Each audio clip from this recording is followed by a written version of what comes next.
সম্মানিত মুসল্লিয়ানি কেরাম, আজ আমরা যে বিষয়টা নিয়ে আপনাদের খেদমতে কথা বলার ইচ্ছা পোষণ করছি তা হলো ইসলামের অত্যন্ত গুরুত্বপূর্ণ এবং অত্যন্ত ফার্স্ট প্রায়োরিটিপূর্ণ একটি বিধান, সেটা হলো ওযু। এই ওযু নিয়ে আজকে আমরা কিছু কথা জানবো, কিছু অজানা কথা জানবো এবং কিছু জানা কথা মোজাকারা করবো ইনশাআল্লাহ।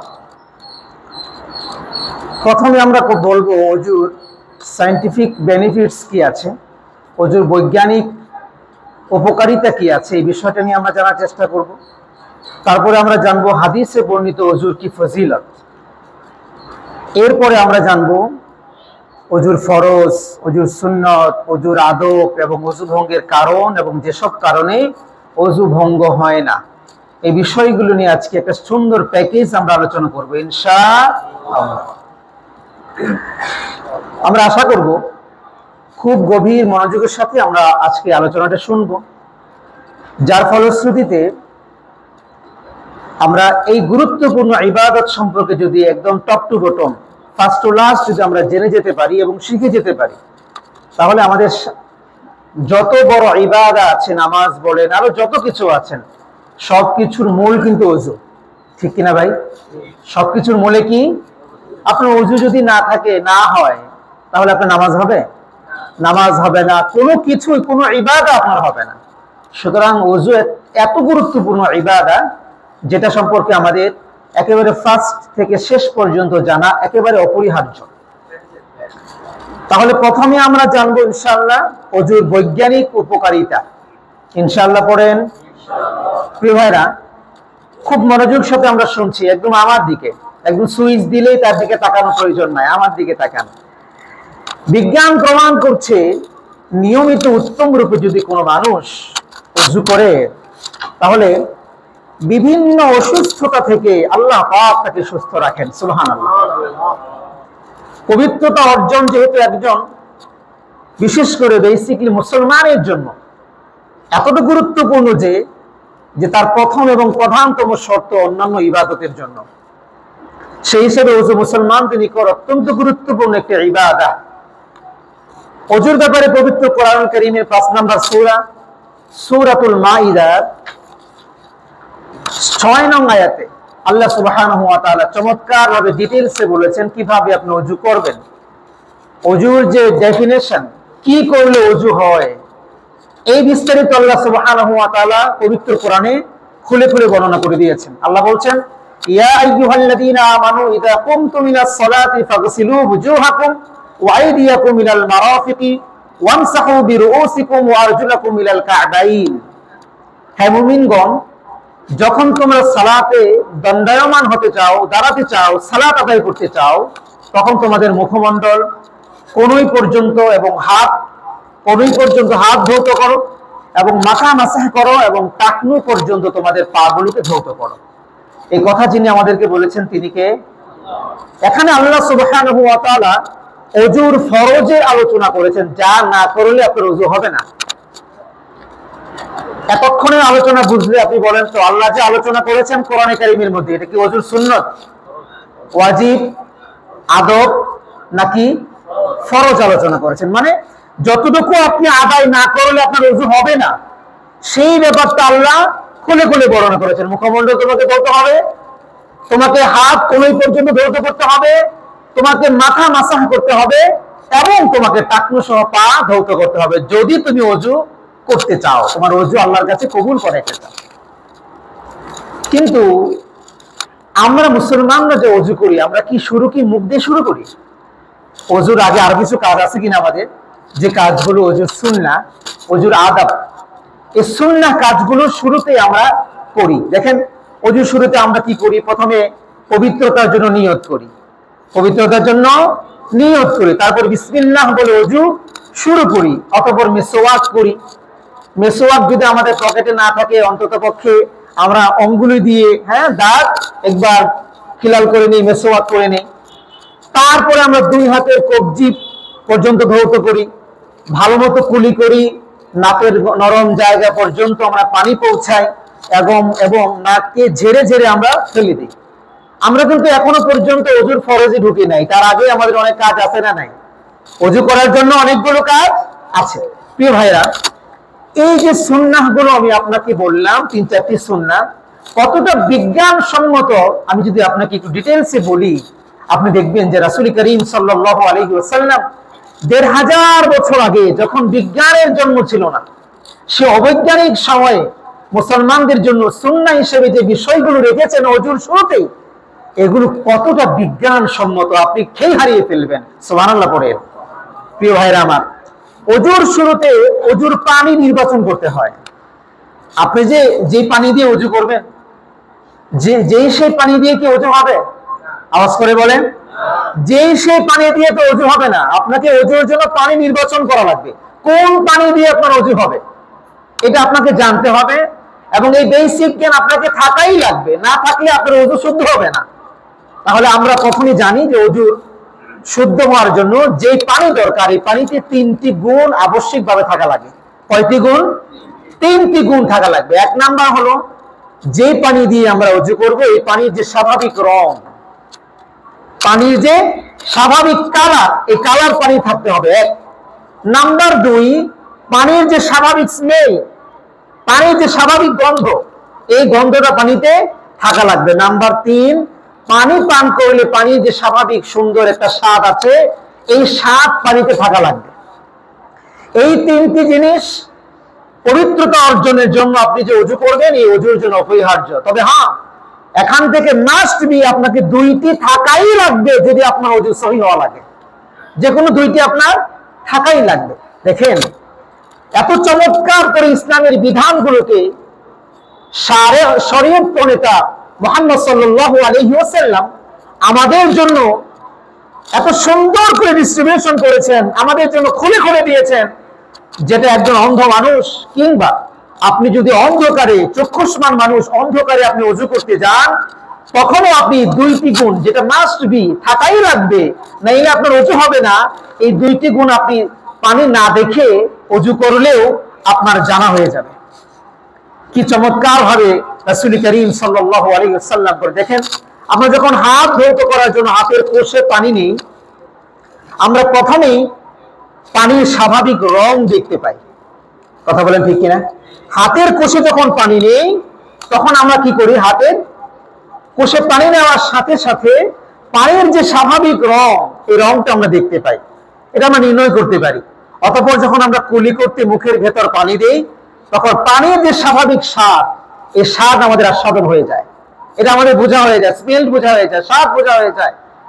দেখেন, আপনি অন্ধকারে উজু করতে গিয়েছেন, পানির কালার দেখেন নাই, অথবা একজন অন্ধ মানুষ পানির কালার কোনোদিন সে দেখতে আর পাবে না, কিন্তু মুখে নেওয়ার পরে পানির স্বাদ সে অনুভব করতে পারবে কি পারবে না? পারবে।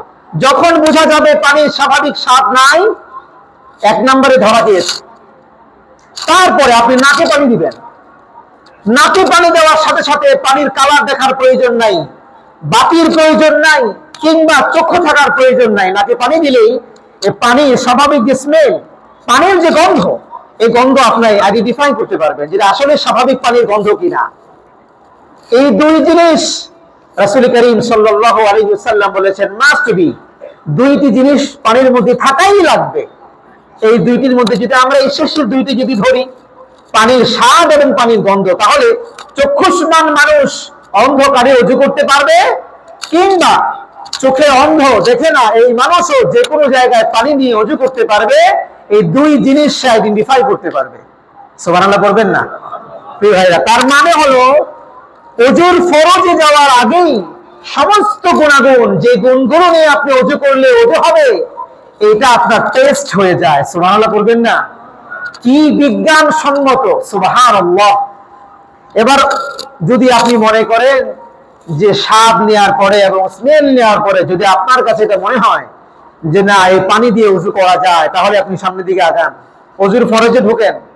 এখনো তো ফরজে ঢুকেন নাই, কেবলমাত্র সুন্নাতে আছেন, পানি টেস্ট করছেন।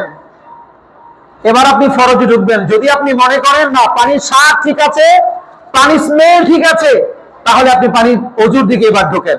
সম্মানিত ভাইরা, মুসলিমরা অজুতে প্রথমে হাত ধৌত করে। 1 হাত ধৌত করাতে নানাবিধ উপকারিতা আল্লাহ সুবহানাহু ওয়া তাআলা মুসলমানদের জন্য রেখেছেন। সুবহানাল্লাহ পড়ে। এই যে গেল করোনা, করোনার এই প্যান্ডামিক সিচুয়েশনে হাত ধোয়া যে কি গুরুত্বপূর্ণ, কথা বলছেন না কেন? হাত ধৌত করা যে কত গুরুত্বপূর্ণ এটা আমাদেরকে বলে বোঝানোর কোনো প্রয়োজন নাই। বাজার থেকে আসলেই হাত ধৌত করো, বাসাতে ঢুকলেই হাত ধৌত করো, কিছু করতে গেলে আগে হাত ধৌত করো। হাত ধৌত করার জন্য একবারে খাঁটি সাবান, সেই সাবান ব্যবহার করো, তাই না? নানা রকমের হাত ধৌতে একটা হিরিক আমাদের ছিল, যদিও এটা এখন আস্তে আস্তে আল্লাহ আমাদের থেকে অনেক দূরে নিয়ে গেছেন। আল্লাহ আমাদের জন্য চিরদিনের জন্য দূরে নিয়ে যান, বলেন আমিন। প্রিয় ভাইরা, নানা কাজে আমাদের হাতে বিভিন্ন রাসায়নিক পদার্থ লেগে থাকে। আমরা অনেক কাজ করি, বাজারে, ঘাটে, হাটে, বন্দরে, নানান কাজে আমাদের হাতে অনেক রাসায়নিক পদার্থ লেগে থাকে, যা আমাদের দেহের জন্য অনেক হুমকি। এতে করে হাতের মাধ্যমে আমাদের মুখের রোগ, পেটের রোগ, এমনকি গলা সহ স্টমাকের অনেক ক্যান্সারের পয়জন পর্যন্ত হাতের মাধ্যমে তৈরি হতে পারে। তাই হাতগুলো ভালো মতো ধৌত করা এটা আমাদের জন্য, মানুষদের জন্য, হোক সে মুসলমান কিংবা অমুসলিম, সবার জন্য এটা অপরিহার্য একটি বিষয়, যদি সে সুস্থ থাকতে চায়। আর মুসলমানরা দৈনিক 5 বার ওযু করার ফলে 3 5 15 বার। একবারে মুসলমান কয়বার হাত ধোয়? কমপক্ষে 3 বার। বলেন না কেন? কয়বার হাত ধোয়? 3 বার। একবারে যদি 3 বার হয়, 5 বার ওযু করলে কয়বার? 15 বার। 3 5 15 বার ভালো মতো মুসলমানদের ওযু করে, হাত ধৌত করে। সঙ্গত কারণেই হাতের মাধ্যমে যত রূপ মুসলমানদের নাকে মুখে ঢোকার কথা ছিল, আল্লাহ সুবহানাহু ওয়া তাআলা মুসলমানদের হিফাজত করেন। সুবহানাল্লাহ। এতদিন তো শুধু ওযু করে গেলেন, কিন্তু ওযুর যে কি বেনিফিটস আছে, ওযুর কারণে রব যে আপনাকে কত রোগ থেকে বাঁচিয়ে রাখেন, এটা আপনি জানছি না। আজকে খুব মনোযোগের সাথে শুনবেন ইনশাআল্লাহ। এরপরে আমরা মুখে পানি দিয়ে ভালো মতো কুলি করি, ঠিক কিনা ভাই? এত করে মুখের ভিতর জমে থাকা অনেক সময় আমাদের খাদ্যের যে অবশিষ্ট কণা থাকে, নানা রকমের ধ্বংসাত্মক জীবাণু থাকে, দাঁতের ফাঁকে, নাড়ির ভাঁজে মুখের ভেতর লেগে থাকে। দৈনিক কমপক্ষে 5 সময়ে 5 বার 3 5 15 বার কুলি করার মাধ্যমে এগুলো অটোমেটিক্যালি আমি না চাইলেও, আপনি না চাইলেও মুখ থেকে ওযুর মাধ্যমে যিনি বের করে দেন তিনি কে? এত আস্তে বললেন? উপরন্তু মিসওয়াকের মাধ্যমে, আমরা যারা মিসওয়াক করি, মিসওয়াক করাটা কতটা গুরুত্বপূর্ণ সুন্নাহ দেখেন। যদি আপনি মিসওয়াক করেন তাহলে মুখে দুর্গন্ধ তো থাকবেই না, পাশাপাশি মুখের ভেতরে আপনি কুলি করার পরে যদি কোনো ফাঁকে ফুঁকে কোনো কণা থেকে থাকে, কোনো পয়জন থেকে থাকে, কিন্তু আপনি যখন মিসওয়াক করলেন সুন্দর মতো, সেগুলো কি থাকার কথা? সুবহানাল্লাহ। আল্লাহ যার ফলশ্রুতিতে নানাবিধ রোগ থেকে মুসলমানদেরকে আল্লাহ বাঁচিয়ে দেন। সুবহানাল্লাহ পড়ে। এরপরে আমরা নাকে পানি দিই। নাকে পানি দিয়ে আমরা ভালো মতো পরিষ্কার করি। এই নাকের মাধ্যমে ফুসফুস বা লাংসের বিশুদ্ধ অক্সিজেন সমৃদ্ধ বাতাস আমরা ইনটেক করি। প্রিয় ভাইরা, আমরা জানি না অনেক ক্ষেত্রে যে বিজ্ঞান আমাদের জন্য কি আবিষ্কার করেছে, যে সুন্নাহর মধ্য দিয়ে, সুন্নাহকে বিজ্ঞান গবেষণা করে কি খুঁজে পেয়েছে। আমরা মুসলিমে ওযু করে যাচ্ছি, কিন্তু এই সুন্নাহতে আমাদের জন্য রাসূল করিম সাল্লাল্লাহু আলাইহি ওয়াসাল্লাম 1500 বছর আগে কেন আমাদেরকে এগুলো সাজেস্ট করেছেন, আর এগুলোর মাধ্যমে আমরা কতটা সুরক্ষা পাই, এটা আমরা আসলে সুন্দর মতো জানতে পারি না। দেখেন, এই বিশুদ্ধ অক্সিজেন সমৃদ্ধ বাতাস সাধারণত আমরা নাক দ্বারাই কিন্তু গ্রহণ করি। মানুষ, খুব কম মানুষ মুখ দিয়ে অক্সিজেন নেয়, আছে খুব কম, নাই বললেই চলে। অসুস্থ মানুষ ছাড়া না, একবারে নাক বন্ধ হয়েছে, হয়তো সে কোনো কারণে মুখ দিয়ে 2 একবার শ্বাস টান দেয়, কিন্তু নাক হলো অক্সিজেন নেওয়ার জন্য যন্ত্র। কি বলেন? কথা বলেন ঠিক কিনা? নাক যখন এই বাতাস নেয় তখন 80% আর্দ্রতা বজায় রাখে এবং 90 ডিগ্রি ফরেনহাইট উষ্ণতা সহ, বিশ্বাস করেন, এই 80% আর্দ্রতা বজায় রাখার জন্য প্রতিদিন নাক 1/4 গ্যালন আর্দ্রতা সৃষ্টি করে। সুবহানাল্লাহ বলেন। এতে করে নাকের অনেক পানির প্রয়োজন হয় এবং প্রতিদিন প্রায় 500 ঘনফুট বাতাস নাকের মাধ্যমে আমরা গ্রহণ করে থাকি বেঁচে থাকার জন্য। সুবহানাল্লাহ পড়লেন না? সুবহানাল্লাহ। এই নাকে থাকে অসংখ্য জালিকা বিস্তৃত, বাইরে থেকে কোনো জীবাণু যেন আমাদের নাকের মাধ্যমে ভেতরে প্রবেশ না করতে পারে, এজন্য প্রথমেই এই জালিকা আমাদেরকে ওই জীবাণুগুলো ধ্বংস করে দেয়। নাকের ভিতরে আল্লাহ সুবহানাহু ওয়া তাআলা অটোমেটিক্যালি কিছু পশম তৈরি করে দিয়েছেন। এই পশমের মাথায় আল্লাহ সুবহানাহু ওয়া তাআলা ফরেন পার্টিকেল তৈরি করে এইগুলো ধ্বংস করার জন্য আল্লাহ তাআলা সাহায্য করেন আমাদের জন্য। সুবহানাল্লাহ বলবেন না? সুতরাং স্বাস্থ্যকর বিশুদ্ধ অক্সিজেন গ্রহণ করতে হলে জমে থাকা ফরেন পার্টিকেল পয়জন পরিষ্কারের কোনো বিকল্প নাই। এই জন্য এই নাক আমাদের এই পরিমাণ গুরুত্বপূর্ণ, যেখানে আপনাকে এই পরিমাণ অক্সিজেন নাকে দিয়ে নেয়, এই নাক পরিষ্কার রাখার দরকার আছে না নাই? আওয়াজ করে বলেন। মুসলমানগণ ওযুতে কম 5 বেলায় কমপক্ষে 3, 5, 15 বার এই নাক পরিষ্কার করে।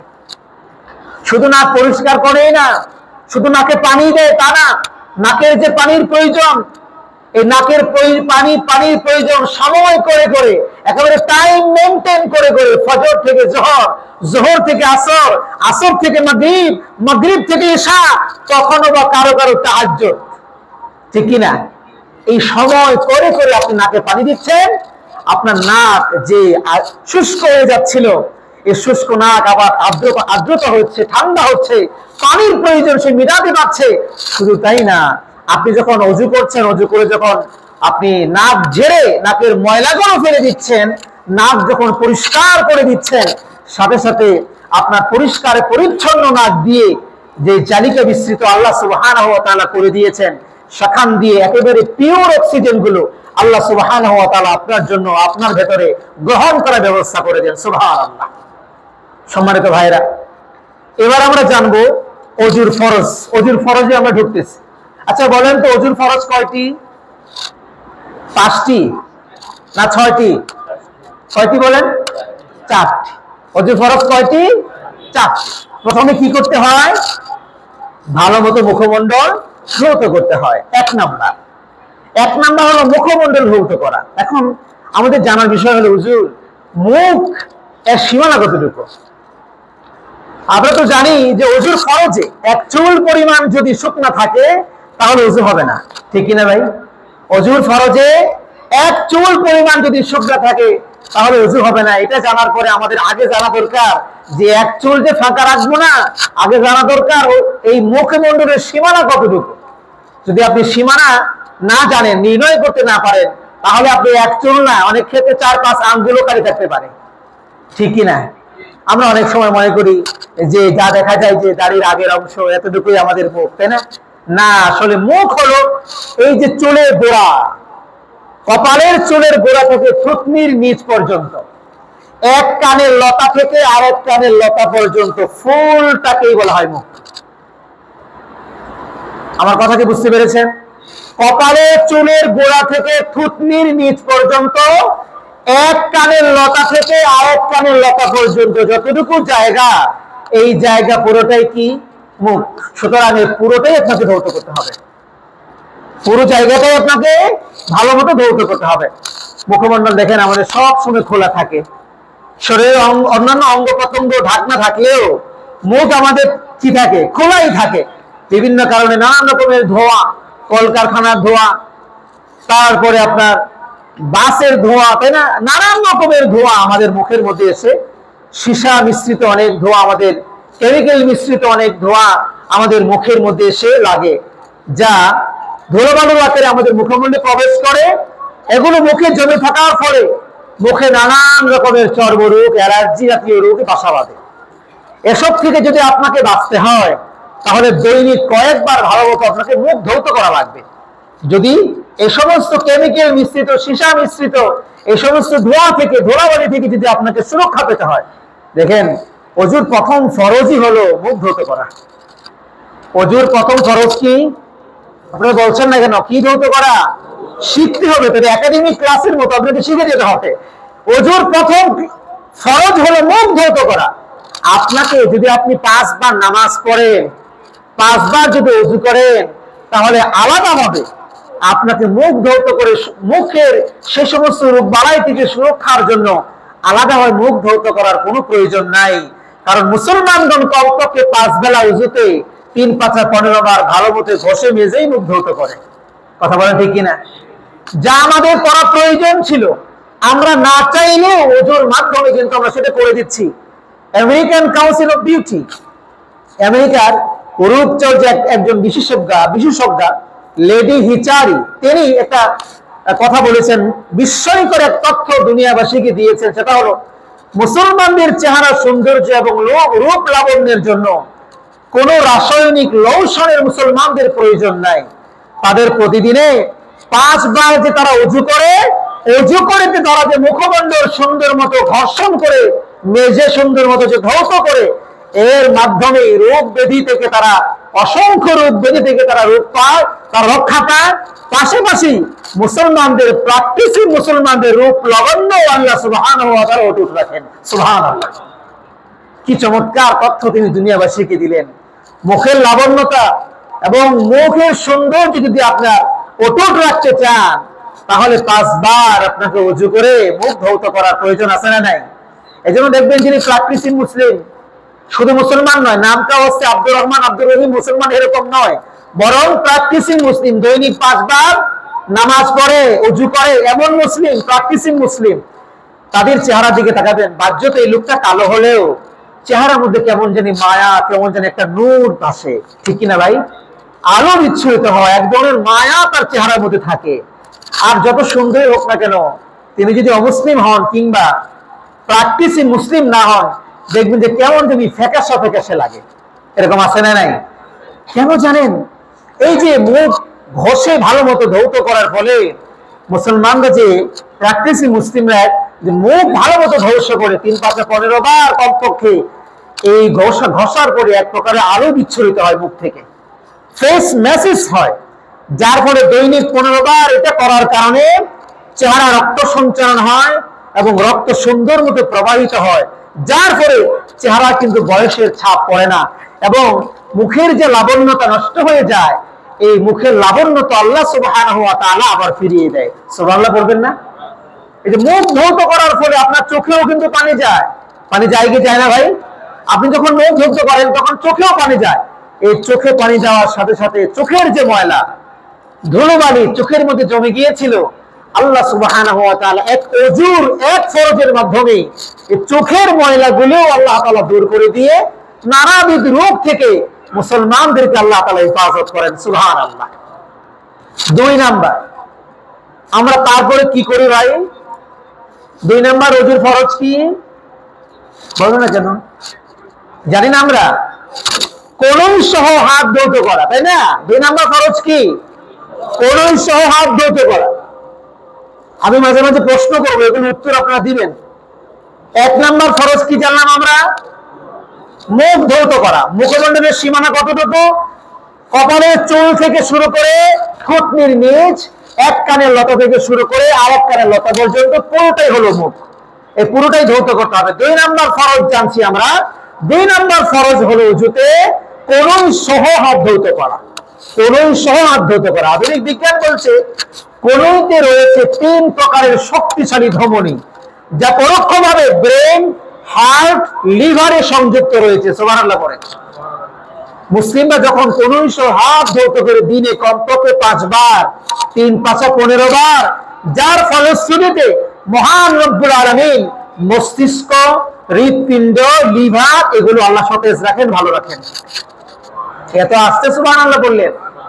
এজন্য বলা হয়ে থাকে ক্লিন হ্যান্ড সেভস লাইফস। প্রিয় ভাইরা আমার, এটা 2 নাম্বার জানলাম। 3 নাম্বার ওযুর 3 নাম্বার ফরজ হলো মাথা মাসাহ করা। তাহলে 3 নাম্বার ওযুতে 3 নাম্বার ফরজ কি বলেন? মাথা মাসাহ করা।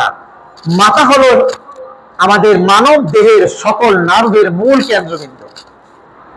আপনারা কোন অঙ্গ যখন কি করে, আপনার কোন অঙ্গ কি করে না করে সবার আগে জানে কে? মাথা।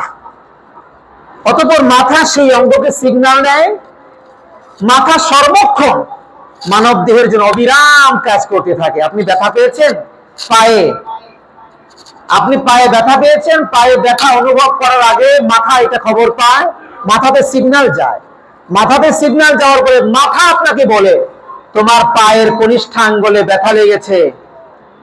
এই খবর মাথা যখন আপনাকে দেয় তখন ওখানে ব্যথা শুরু হয়। বিশ্বাস করেন? বিজ্ঞান বলছে ব্যথার ট্যাবলেট খেলে আপনার কেন ব্যথা দূর হয়ে যায়। ব্যথা দূর হয়ে যায় মানে কি? বিজ্ঞান বলছে, গবেষণা বলছে, আপনি যখন ব্যথার ট্যাবলেট খান, মাথা আপনাকে বলছে ব্যথার ট্যাবলেট তোমাকে দেওয়া হয়েছে, এই এই উপকরণ এই ট্যাবলেটে আছে, তোমার ব্যথা দূর হয়ে যাচ্ছে। যখন পায়ের কনিষ্ঠাঙ্গুলে যেখানে আপনি ব্যথা পেয়েছিলেন, সিগন্যাল যখন দিয়ে দেয় এই এই উপাদানগুলো ঢুকেছে, ব্যথা দূর হয়ে যাচ্ছে, এই সিগন্যাল সেখানে দেওয়ার পরে বিজ্ঞান বলছে অটোমেটিক্যালি সেখান থেকে ব্যথা আস্তে আস্তে দূরীভূত হতে থাকে। সুবহানাল্লাহ, কি চমৎকার গবেষণা! এই জন্য মাথা আমাদের জন্য সব সময় কাজ করে, অবিরাম কাজ করতে থাকে। তাই মাথা প্রায়শ গরম হয়ে যায়। সব জিনিস দেখবেন, মাথা তো একটা ইঞ্জিন। মাথা কি মানব ইঞ্জিন। প্রতিটি ইঞ্জিন যখন কাজ করে তখন কিন্তু সেই ইঞ্জিন কাজ করার ফলে কিছুটা কি হয়, গরম হয়। এই যে আমরা স্মার্টফোন, স্বাভাবিক স্মার্টফোনের কথাই যদি বলি, ছোট্ট স্মার্টফোনের ভেতরেও কিন্তু একটি এয়ার কুলার আছে, ঠান্ডা করার একটা ফ্যান আছে, যেটা আপনার যখন গরম হয়ে যায় বিভিন্ন কারণে, এই গরম হয়ে গেলে কিন্তু সেটাকে ঠান্ডা করার জন্য সেটা কাজ করে। যত কিছু আপনি আবিষ্কার দেখেন না কেন, যত মেশিন দেখেন, মেশিন যখন গরম হয় এর পিছনে বিজ্ঞান কিন্তু সেই মেশিনের সাথে একটা ফ্যান তৈরি করে দিয়েছে, বা একটা এমন মেশিন তৈরি করে রেখেছে যেটাকে ঠান্ডা করার জন্য সাথে সাথে কাজ করতে থাকে। তো মাথা যে গরম হয় আপনি কাজ করলে, মাথার একটা ঠান্ডা করার প্রসেস দরকার আছে না নাই? প্রিয় ভাইরা, এই ইঞ্জিন ঠান্ডা করার জন্য বিজ্ঞান বলছে আমরা যখন দৈনিক 5 বার, মুসলিমরা যখন 5 বার ওযু করে, ওযুতে যখন 3 5 15 বার, এই মানুষ যখন, মুসলমানরা ওযুর সাথে সাথে মাথাকে মাসাহ করে, ঠান্ডা পানির আর্দ্রতা যখন মাথায় মাসাহ করে, তো সেমনি ভাবে একটা ইঞ্জিন তার ঠান্ডা দেওয়ার পরে ইঞ্জিন আবার সঠিক হয়ে যায়, সুন্দর মতো কাজ করতে সক্ষমতা ফিরে পায়। ঠিক মুসলমানগণ 5 বার ওযুতে মাথা মাসাহ করার ফলে মুসলমানদের মানব দেহের যে মাথা নামক ইঞ্জিন, এই ইঞ্জিনটাও ঠান্ডা হতে সহায়তা করে এবং সুন্দর মতো আগামী কাজকর্মগুলো করতে সে আবার নতুন করে উদ্যোগ হয়। সুবহানাল্লাহ। প্রিয় ভাইরা আমার, এরপরে আমরা ঘাড় মাসাহ করি। কি মাসাহ করি? ঘাড় মাসাহ করি। এটা নিয়ে কিছু কথা আছে, মাযহাবের ইমামদের মাঝে কিছু মতানৈক্য এটা নিয়ে আছে। কোন কোন আলেম এটা না করার পরামর্শ দিয়েছেন। তবে হানাফি মাযহাবে, আমরা যে মাযহাব ফলো করি, হানাফি স্কুল অফ থট, হানাফি মাযহাবে এটা করার ব্যাপারে মুস্তাহাব বলা হয়েছে। যেহেতু এটা নিয়ে কথা আছে, সুতরাং প্রান্তিকতার কোনো সুযোগ নেই। এই ঘাড় মাসাহ না করলে ওযু হবে না, এটা বলার কোনো অবকাশ নেই। ঘাড় মাসাহ না করলে ওযু হয়ে যাবে এবং উত্তম রূপে হয়ে যাবে। সুতরাং যদি কেউ ঘাড় মাসাহ করে, এটাকেও বেদাত বলার সুযোগ নেই, কারণ হানাফি মাযহাবে কিছু বর্ণনার প্রেক্ষিতে এই ঘাড় মাসাহকে মুস্তাহাব বলা হয়েছে। প্রিয় ভাইয়ের, এটা নিয়ে অনেক লম্বা কথা, আমি সেই বর্ণনার দিকে যাচ্ছি না। যেহেতু আমার আজকে ওযু নিয়ে কথা, আজকে ওযুর কথাগুলি বলছি। শোনেন, ঘাড় মাসাহটা কতটা বিজ্ঞানসম্মত, আমি শুধু বিজ্ঞানের কথাগুলো আপনাকে বলছি। শোনেন, বিজ্ঞান বলছে দৈনিক কয়েকবার ঘাড় মাসাহ করার দ্বারা মেরুদণ্ডের হাড়ের যে জটিল রূপ, আল্লাহ সুবহানাহু ওয়া তাআলা এই ঘাড় মাসাহর কারণে হাড়ের জটিল রূপ থেকে মানুষকে রক্ষা করে দেন। সুবহানাল্লাহ। দেখেন, কোরিডিক আর্টারি যেটা আছে, এর সার্কুলেশন ঘাড় মাসাহের মাধ্যমে বেড়ে যায়। এর সার্কুলেশনটা ঘাড় মাসাহের মাধ্যমে বেড়ে যায়, যার কারণে ঘাড়ের মাসেল, ঘাড়ের মাসেল ঠিক থাকে এবং মুভমেন্ট করতে কোনো সমস্যা হয় না। মজার ব্যাপার হলো, বিজ্ঞানীরা 13 বছর গবেষণা করে বলেছে মানুষের কোনো চামড়ার সাথে কোনো অঙ্গের চামড়ার কোনো মিল নেই। মানব দেহে অনেক প্রকারের চামড়া আছে, মানব দেহে অনেক প্রকারের চামড়া আছে। কোনো অঙ্গের চামড়ার সাথে, কপালের চামড়ার সাথে ঘাড়ের চামড়া, পায়ের চামড়ার সাথে কপালের চামড়া, মুখের চামড়ার সাথে অন্য অঙ্গের চামড়া, কোন চামড়ার সাথে কোনো চামড়ার মিল নেই। তবে হাতের পৃষ্ঠের চামড়া এবং ঘাড়ের চামড়ার কিছুটা মিল রয়েছে, কিছুটা মিল রয়েছে। বিজ্ঞান বলছে মানুষ যদি এই ঠান্ডা আর্দ্রতা এই হাতের পিছনের চামড়া দিয়ে ঘাড় মাসাহ করে, তো আল্লাহ সুবহানাহু ওয়া তাআলা এই ঘাড় মাসার মাধ্যমে ঘাড়ের যে রগগুলো, এটাকে সতেজ রাখেন এবং রক্তের ক্যান্সার এবং প্যারালাইজ থেকে মুসলমানদেরকে আল্লাহ সুবহানাহু ওয়া তাআলা রক্ষা করেন। সুবহানাল্লাহ। এই কথা বিজ্ঞানীরা আবিষ্কার করেছে মাত্র 13 বছর গবেষণা করে। কিন্তু মুসলমানরা এই কাজ করে আসছে ১৫০০ বছর ধরে। কত বছর ধরে বলেন? ১৫০০ বছর ধরে। সুবহানাল্লাহ, সুবহানাল্লাহি বিহামদি, সুবহানাল্লাহিল আযীম। ৪ নাম্বার ফরজ হলো টাকনু সহ পা ধৌত করা। টাকনু সহ পা ধৌত করা, এটা হলো ওযুর ৪ নাম্বার ফরজ। তাহলে আমরা এতক্ষণের আলোচনা ৪টা ফরজ জানতে পারলাম। বলে তো ১ নাম্বার ফরজ কি? মুখমণ্ডল ধৌত করা। ২ নাম্বার ফরজ কি? হাতের কলই সহ ধৌত করা। ৩ নাম্বার ফরজ কি? মাথা মাসাহ করা। এখন আমরা ৪ নাম্বার ফরজের কথা বলেছি। ৪ নাম্বার ফরজ কি? টাকনু সহ পা ধৌত করা। দেখেন, ডায়াবেটিস রোগী সহ নানান রোগীদের জন্য পা কতটা সেনসিটিভ, যারা ডায়াবেটিস রোগী তারাই কেবলমাত্র জানে। পায়ে সবচেয়ে বেশি ব্যাকটেরিয়া লেগে থাকে, কারণ অনেক সময় আমরা চাইলে না চাইলেও খালি পায়ে হাঁটতে হয়, খালি পায়ে চলতে হয়, খালি পায়ে হাঁটতে হয়। আমরা প্রায় সব সময় শীত গরমে সবসময় আমরা কেচ বা ওই ঢাকনাওয়ালা জুতো আমরা পরতে পারি না। অনেক সময় স্যান্ডেল ক্যাটাগরি জুতো আমাদের পরতে হয়, যার দরুন নানান রকমের ব্যাকটেরিয়া আমাদের পায়ে লেগে থাকে, জমে যায়। মুসলমানরা কমপক্ষে ৫ বার যখন এই পা সুন্দর মতো ৩, ৫, ১৫ বার ধৌত করে, আল্লাহ সুবহানাহু ওয়া তাআলা পায়ের যে ব্যাকটেরিয়া জমে গিয়েছিল, আল্লাহ তাআলা ক্ষণে ক্ষণে ফজর থেকে যোহর, যোহর থেকে আসর, আসর থেকে মাগরিব, মাগরিব থেকে ইশা, সুবহানাল্লাহ। আপনি যখন ঘরে ঘুমোতে গেলেন, পা ধৌত করে ওযু করে ইশা নামাজ পড়ে আপনি গেলেন, সুতরাং পরিষ্কার পানি আপনি ঘুমোতে গেলেন। তারপরেও বিছানায় যদি কোনো নোংরা লেগে থাকে, ফজরের জামাতে যখন আপনি আসবেন, আবার সুন্দর মতো পা ধৌত করে ব্যাকটেরিয়া গুলো ধৌত করে ফেলে দিয়ে সুন্দর মতো আপনি নামাজে আসছেন। কি সুন্দর টাইম, একটা রুটিন মাফিক জীবন আল্লাহ সুবহানাহু ওয়া তাআলা আপনার মাধ্যমে, ওযুর মাধ্যমে আপনাকে দিচ্ছেন, যার মাধ্যমে পায়ে যে ব্যাকটেরিয়া জমে থাকে আল্লাহ সুবহানাহু ওয়া তাআলা সেগুলো ধুয়ে বসে দেন ওযুর মাধ্যমে। এবং পায়ে ব্যাকটেরিয়ার কারণে যে রোগগুলো হওয়ার কথা ছিল, আল্লাহ অনেকাংশে আমাদেরকে বাঁচিয়ে দেন। সুবহানাল্লাহ। প্রিয় ভাইয়েরা, আমার বিজ্ঞান বলছে পা ভালো মতো দৈনিক কয়েকবার ধৌত করার ফলে ঘুমের স্বল্পতা, যাদের ঘুম হয় না, কম ঘুম হয়, তারা যদি সুন্দর মতো পা ধৌত করে, কয়েকবার পায়ের টাকনুতে পানি লাগায়, ঠান্ডা লাগায়, তো বিজ্ঞান বলছে তাদের ঘুমের স্বল্পতা কেটে যাবে এবং ঘুম সুন্দর হবে। মস্তিষ্কের শুষ্কতা তাদের কেটে যাবে। ভয় ভীতি, যাদের সবসময়, কিছু মানুষ আছে দেখবেন কোনো কাজেই ভয় পায়, খালি ভয় পায়, আছে না কিছু মানুষ, কিছু অঘটন শুনলেই ভয় পায়। দেখবেন যে গরু জবাই হচ্ছে, সে ভয় পেয়ে যাচ্ছে, মুরগি জবাই দেখলেও কিছু মানুষ ভয় পায়, এটা স্বাভাবিক, ভয় পেতেই পারে, অনেকে ভয় পায়। কারো দুর্ঘটনা শুনলে নানান রকমের ভয় পেয়ে যায়, এমনিতেই কিছু মানুষের ভয় কাজ করে।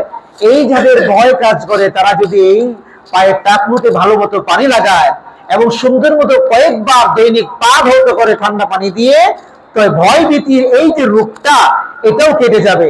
এবং এই যে ডিপ্রেশনে মানুষ ভোগে, নানান ডিপ্রেশনে মানুষ ভোগে, এই অস্থিরতা, এই রোগ থেকে আল্লাহ সুবহানাহু ওয়া তাআলা তাদেরকে হিফাজত করবেন। সুবহানাল্লাহ করে এক পা ধৌত করাতে আল্লাহ সুবহানাহু ওয়া তাআলা মুসলমানদের জন্য কতগুলো রোগের সেবা আল্লাহ সুবহানাহু ওয়া তাআলা রেখেছেন। প্রিয় ভাইরা, তাছাড়াও টাকনু যখন ভালো মতো ধৌত করে, টাকনুতে আল্লাহ সুবহানাহু ওয়া তাআলা একটা হরমোন রেখেছেন, সেক্স হরমোন।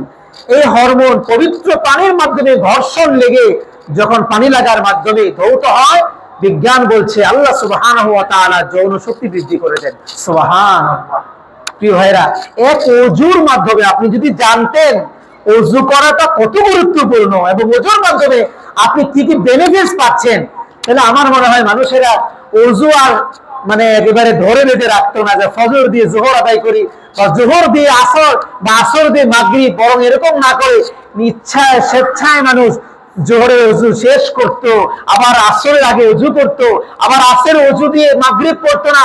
শীতকালেও মানুষ মাগরিবের ওযু নতুন করে করে আবার মাগরিবে নামাজ পড়তো। ইশারের ওযু মাগরিবের ওযু দিয়ে পড়তো না নামাজ, বরং ইশারের জন্য আলাদা করে সুন্দর করে ওযু করতো। ঠিক কিনা ভাই? প্রিয় ভাইরা, তাহলে ওযু, এই বিষয়গুলো আমরা জেনে উপকৃত হলাম কি হলাম না? সুন্দর করে ওযু করার দরকার আছে না নাই? এবার আমরা জানবো হাদিসে বর্ণিত ওযুর ফজিলত কি, ফজিলত ওযু করলে আছে হাদিসে বর্ণিত, এই বিষয়গুলো আমরা জানার চেষ্টা করব ইনশাআল্লাহ। হযরত উসমান ইবনে আফফান রাদিয়াল্লাহু তাআলা আনহু আযাবকৃত দাস হুমরান রাদিয়াল্লাহু তাআলা থেকে বর্ণিত, তিনি বলেন ইন্নী সামিআতু রাসূলুল্লাহ সাল্লাল্লাহু আলাইহি ওয়াসাল্লাম ইয়াকুল লা ইয়াতাওয়াজ্জাউ রাজুলুন মুসলিমুন ফায়ুহসিনুল ওযুআ ফায়ুসাল্লি সালাতান ইল্লা গফারাল্লাহু লাহু মা বাইনাহু ওয়া বাইনাস সালাতি আল্লাতী তালিহা। সহিহ মুসলিমের 428 নম্বর হাদিস। এই হাদিসে রাসূল করিম সাল্লাল্লাহু আলাইহি ওয়াসাল্লাম বলেন, তিনি বলছেন আমি রাসূলুল্লাহকে বলতে শুনেছি, যে ব্যক্তি উত্তম রূপে ওযু করে সালাত আদায় করবে তার সমস্ত গুনাহ যিনি মাফ করে দিবেন তিনি কে? আল্লাহ। সুবহানাল্লাহ। আপনি উত্তম রূপে ওযু করলেন, আপনার সমস্ত সগীরা গুনাহগুলো আল্লাহ মাফ করে দিবেন। প্রিয় ভাইরা, মুসলিম এবং নাসাঈ বর্ণনা এসেছে, মান আতাম্মাল ওযুআ কামা আমারাল্লাহু আযজা ওয়া জাল্লা আস-সালাওয়াতুল খামস কাফারাতুন লিমা বাইনাহুন্না। যে ব্যক্তি পরিপূর্ণরূপে ওযু সম্পন্ন করে তার এক নামাজ আদায় করার পর যে পাপ হবে তা পরবর্তী নামাজ আদায় করলেই আল্লাহ তাআলা ক্ষমা করে দিবেন। সুবহানাল্লাহ। সহিহ তারগীব হাদিস নাম্বার 182। চিন্তা করতে পেরেছেন? আপনি ফজরের নামাজ আদায় করলেন ওযু করে, আবার যোহরের নামাজ আদায় করলেন উত্তম রূপে ওযু করে, ফজর থেকে যোহর পর্যন্ত যে ছোটখাটো ভুল ত্রুটিগুলো আপনার হয়ে গিয়েছে, মহান রব আপনার সেই ভুলগুলো অপরাধগুলো আপনি না চাইলেও আল্লাহর দয়ায় আপনাকে আল্লাহ মাফ করে দিবেন। সুবহানাল্লাহ বিহামদি সুবহানাল্লাহিল আযীম। এইভাবে যদি একজন মুসলমান জেনে বুঝে ওযু করে নামাজ পড়ে, দৈনিক ঘুমোতে যাওয়ার আগে তার আর কোনো গুনাহ থাকার কথা? আওয়াজ করে বলেন, কোনো গুনাহ থাকার কথা না। ফজর পড়েছে, যোহর আগ পর্যন্ত যা গুনাহ হয়েছে, যোহরের ওযু আর নামাজ গুনাহ মাফ। যোহর পড়েছে, আবার আসরের ওযু যখন করবে, ওযুতে নামাজ পড়েছে আসর, ওযু করে উত্তম রূপে, যোহর থেকে আসর পর্যন্ত যা গুনাহ হয়েছে রব মাফ করে দিবেন। মাগরিবের ওযু করেছেন, ওযু করার পরে আপনি নামাজ পড়েছেন, উত্তম রূপে ওযু করেছেন, আসর থেকে মাগরিব পর্যন্ত যা গুনাহ হয়েছে রব মাফ করে দিবেন। মাগরিব থেকে এশা পর্যন্ত গুনাহ করেছেন, ওযু করে আপনি এশার নামাজ পড়েছেন, যা গুনাহ তার ভেতর হয়েছে যিনি মাফ করে দিবেন তিনি কে? আল্লাহ। আবার ঈশা থেকে নিয়ে ফজর, ঈশা থেকে নিয়ে ফজর, এই লম্বা সময়ে যদি কোনো অপরাধ আপনার দ্বারা সংঘটিত হয়ে যায়, ফজরের নামাজ আপনি পড়তে এসেছেন, উত্তম রূপে ওযু করেছেন, আপনার এই ঈশা থেকে নিয়ে ফজর পর্যন্ত যা গুনাহ হয়েছে দয়া করে আল্লাহ সব মাফ করে দিবেন। এরপরেও কি মুসলমানরা ওযু করে নামাজ পড়বে না? প্রিয় ভাইয়েরা আমার, আবু দাউদ শরীফে এসেছে মিফতাহুস সালাতিত তুহুর। আল্লাহর হাবিব সাল্লাল্লাহু আলাইহি ওয়াসাল্লাম বলেন, পবিত্রতা ওযু এটা নামাজের চাবি। নামাজের চাবি কি বলেন? পবিত্রতা। বিভিন্ন হাদিসে as-সালাতু মিফতাহুল জান্নাহ। এবার নামাজ হলো জান্নাতের চাবি, ওযু হলো নামাজের চাবি, নামাজ হলো জান্নাতের চাবি। আপনার নামাজ হবে না ওযু না হলে, নামাজ আপনার আমলনামায় না থাকলে জান্নাতে যাওয়ার কোনো সুযোগ নাই। প্রিয় ভাইরা আমার, যে ব্যক্তি পরিপূর্ণরূপে ওযু করবে, ওযু করে কালিমায়ে শাহাদা আশহাদু আল্লা ইলাহা ইল্লাল্লাহ ওয়াহদাহু লা শারীকা লাহু ওয়া আশহাদু আন্না মুহাম্মাদান আবদুহু ওয়া রাসূলুহু, এই কালিমায়ে শাহাদা যারা পাঠ করবে, এই ব্যক্তির জন্য আল্লাহ সুবহানাহু ওয়া তাআলা জান্নাতের এক দরজা নয় বরং জান্নাতের 8টি দরওয়াজাই আল্লাহ তার জন্য খুলে দিবেন। সুবহানাল্লাহ। যেই দরওয়াজা দিয়ে আমরা জান্নাতে প্রবেশ করব, আমরা যেই দরজা দিয়ে জান্নাতে প্রবেশ করতে চাই, আল্লাহ সুবহানাহু ওয়া তাআলা সেই দরওয়াজা দিয়েই জান্নাতে প্রবেশ করার সুযোগ আমাদের দান করে দিবেন। সুবহানাল্লাহ। জানেন এক দরজা থেকে আরেক দরজার পরিধি কতটুকু? মিশকাতের 298 নম্বর হাদিসের মধ্যে এসেছে, রাসূল করিম সাল্লাল্লাহু আলাইহি ওয়াসাল্লাম বলেছেন, মা বাইনা মক্কা ওয়া হাজার, এক দরজার প্রশস্ততা হলো সৌদির মক্কা শহর থেকে বাহরাইনের হাজার নামক শহর আছে। সৌদির মক্কা শহর থেকে বাহরাইনের হাজার নামক শহর, এই শহর দুই শহরের যত প্রশস্ততা, এক দরজার প্রশস্ততা এতটুকু। সুবহানাল্লাহ বলবেন না? সুবহানাল্লাহ। সাহাবাগণ একবার হুজুর সাল্লাল্লাহু আলাইহি সাল্লামকে জিজ্ঞেস করলেন, ইয়া রাসূলুল্লাহ, কিয়ামতের ময়দানে এত মানুষের ভিড়ে আপনি আপনার উম্মতকে কেমন করে চিনবেন গো নবী? কি করে আপনি চিনতে পারবেন? হুজুর সাল্লাল্লাহু আলাইহি সাল্লাম বললেন, অনেকগুলো ঘোড়ার মাঝে সাদা কপালওয়ালা, সাদা চাঁদওয়ালা কপালওয়ালা ঘোড়া চিনতে কি তোমাদের কোনো অসুবিধা হবে? সাহাবায়ে কেরাম বললেন, ইয়া রাসূলুল্লাহ, না, এটা চিনতে আমাদের কোনো অসুবিধা হবে না, কারণ সব ঘোড়া একরকম, আর একটা ঘোড়া ব্যতিক্রম, ঠিক কিনা? সুতরাং চিনতে কোনো ভুল হওয়ার কথা নয়। রাসূল করিম সাল্লাল্লাহু আলাইহি সাল্লাম বলেন, সকল মানুষের ভিড়ে আমার উম্মতের জায়গাগুলো, উম্মতের ওযুর জায়গাগুলো এরকম চমকাইতে থাকবে, চমকাইতে থাকবে। আমি হাজার কোটি বিলিয়ন ট্রিলিয়ন মানুষের সামনে আমার উম্মতকে দেখে চিনে নেব, এ আমার উম্মত, এ আমার উম্মত, এ আমার উম্মত। সুবহানাল্লাহ। সুতরাং যে যত বেশি ওযু করবে, যে যত বেশি ওযু করবে, তার ওযুর জায়গাগুলো তত বেশি চমকাইতে থাকবে। কিয়ামতের ময়দানে, হাসরের ময়দানে, রোজ হাসরে আপনার ওযুর অঙ্গগুলো, আপনার হাত, আপনার কপাল, আপনার মুখমণ্ডল, আপনার পা, আপনার মাথা, এই ওযুর অঙ্গ প্রত্যঙ্গগুলো যখন চমকাইতে থাকবে, রাসূল করিম সাল্লাল্লাহু আলাইহি ওয়াসাল্লাম আপনাকে চিনতে তত বেশি সহজ হবে, তত তাড়াতাড়ি আপনাকে তিনি ধরতে পারবেন, জান্নাতে প্রবেশ করাতে পারবেন। এবার আপনার সিদ্ধান্ত, এক ওযু দিয়েই সব নামাজ পড়বেন, না প্রত্যেক নামাজের জন্য আলাদা আলাদা করে ওযু করবেন? ইনশাআল্লাহ পড়েন। আল্লাহ আমাদেরকে যত শীত থাকুক না কেন, এত ফজিলত থাকার পরেও এই শীত কোনো শীতই না, এই ঠান্ডা কোনো ঠান্ডাই না। প্রিয় ভাইয়েরা আমার, এই জন্য আসুন আমরা এইভাবে ওযু করি, যেইভাবে ওযু করলে পরে আমাদের অঙ্গ প্রত্যঙ্গগুলো চমকাইতে থাকবে কিয়ামতের ময়দানে। আমাদের প্যারা হাবিব সাল্লাল্লাহু আলাইহি ওয়াসাল্লাম যেন আমাদেরকে দেখিয়ে চিনে ফেলেন, ও আব্দুর রহমান, ও আব্দুর রহিম, মিরপুর একের বাসিন্দা, আমার উম্মত। সুবহানাল্লাহ করে ধরে আমাকে আপনাকে নিয়ে আল্লাহর নবীর কাছে দাঁড় করিয়ে দিবেন। আর আল্লাহর নবী দাঁড় করিয়ে দিলে আপনার আমার কোনো টেনশন আছে? আল্লাহর নবী যখন আপনার আমার পক্ষী হয়ে যাবে, তখন আমাদের ঠিকানা কোথায় হবে? আওয়াজ করে বলেন।